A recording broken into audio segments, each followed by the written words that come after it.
या देवी सर्वभूतेषु मां शक्तिरूपेण संस्थिता नमस्तस्यै नमस्तस्यै नमस्तस्यै नमो नमः।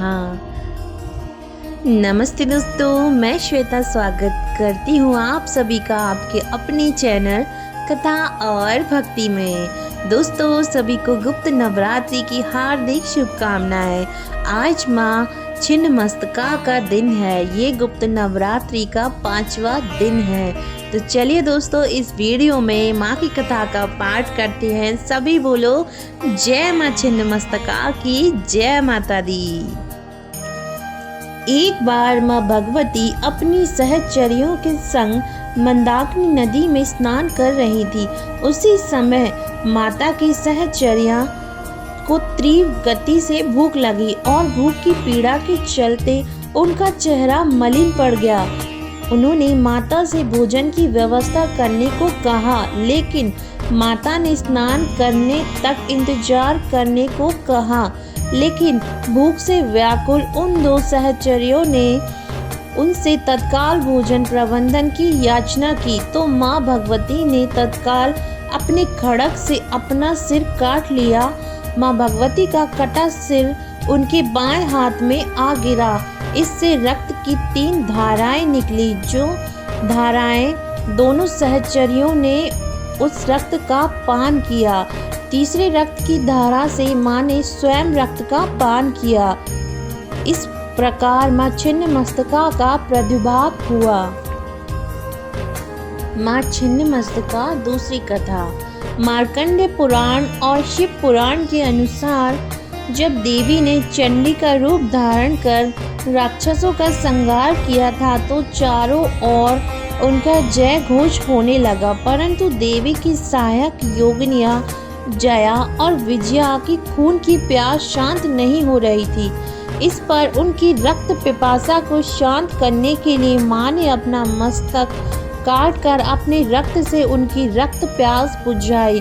इस कारण माता को छिन्नमस्तिका नाम से पुकारा जाने लगा। छिन्नमस्तिका देवी चंडिका का रूप है। इन्हें चिंतापूर्णी माता भी कहा जाता है। माँ छिन्नमस्तिका करोड़ों सूर्यों की भांति उज्जवल है। उनका रंग गुड़हल के फूल के समान लाल है।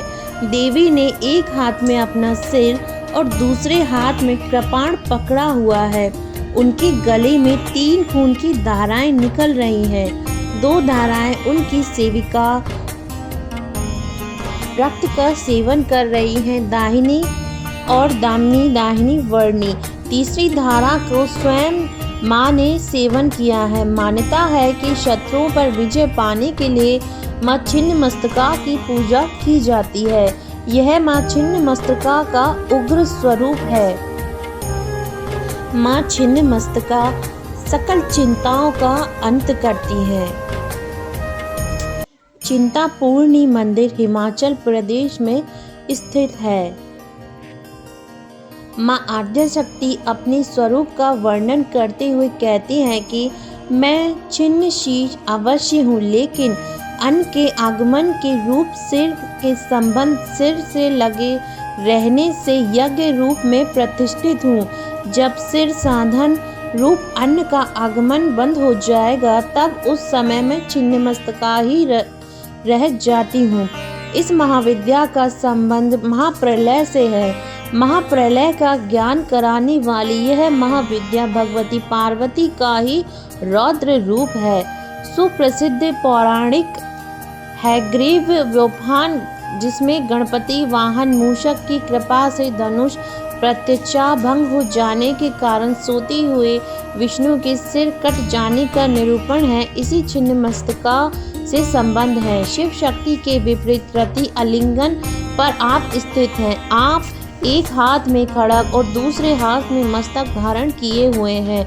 अपने कटे हुए स्कंद से रक्त की जो धाराएं निकलती हैं, उनमें एक को स्वयं पीती हैं और अन्य 2 धाराओं से जया और विजया नाम की 2 सहेलियां अपनी भूख तृप्त कर रही हैं। ईड़ा, पिंगला और सुषुम्ना, इन तीनों नाड़ियों का संबंध योग मार्ग से सिद्ध है। देवी के गले में हड्डियों की माला तथा कंधे पर यज्ञोपवीत है, इसलिए शांत भाव से इनकी उपासना करने पर यह अपने शांत स्वरूप को प्रकट करती हैं। उग्र रूप से उपासना करने पर यह उग्र रूप में दर्शन देती हैं, जिससे साधक के उच्चाटन होने या भय होने का रहता है। माँ छिन्नमस्तिका की पूजा हमेशा निर्मल मन से करनी चाहिए। माँ छिन्नमस्तिका अपने भक्तों की सभी मनोकामनाओं को तुरंत पूरा करती हैं, शीघ्र फल देने वाली है माँ की उपासना हमेशा शांत मन से, निर्मल स्वच्छ मन से करनी चाहिए।